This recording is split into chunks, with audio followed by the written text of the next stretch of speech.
چې زوایم چې د جبر د بلا غاښونه مات کم، زوایم چې د جبر د بلا غاښونه مات کم، زوایم چې د هرې ناروا غاښونه مات کم.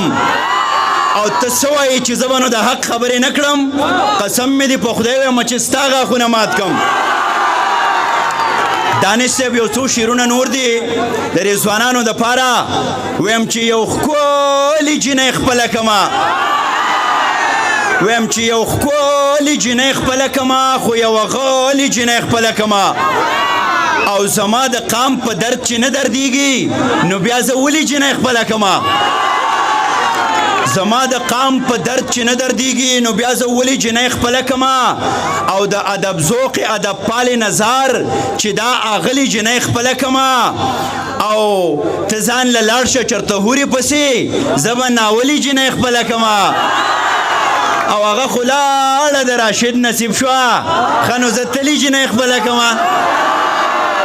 یو دو شعرونه نور ویمه چې چار چاپیره را تاو شوی رانه اور دی، هر سړی د خپل مذهب پاس پسور دی. راشد ته باسې خاندې، دا زه ستا د خوشحالۍ دپاره ویمه، تا نه ده خپله کړې. چار چاپیره را تاو شوی رانه اور دی، هر سړی د خپل مذهب پاس پسور دی. او دا چې غبرګې جنازې له دغه چم ځي، په دې چم کې یو بلا ده چې پیغور دی. دانش صاحب دا چې غبرګې جنازې له دغه چم ځي، په دې چم کې یو بلا ده چې پیغور دی. او دواړه سترګې قیامت دی زلزلې دي، دواړه شونډې د خوږ زړونو ټکور دی. او شابه نرشه په غیږ کې روچت کا، ستا افغان په میکده کې بیا نسکور دی. او آخري یو کلام ویم او بیا یو دوه درې ټپیزې کومه. ښه کم یو بیا ویمه؟ شابه نرشه په غیږ کې اوچت کا، ستا افغان په میکده کې بیا نسکور دی. او شعر دی چې په هغه لیونۍ پسې ګودره جاړم، رامس شمړه پرېږده مازدیګره جاړم. شاکر صاحب په هغه لیونۍ پسې ګودره جاړم، رامس شمړه پرېږده مازدیګره جاړم. او راشده یو سکاڼې غرڅنۍ درنه زړګی یوړلو وی، یو سکاڼې غرڅنۍ درنه زړګی یوړلو وی، همت وکړه سړی شه زوروره جاړم.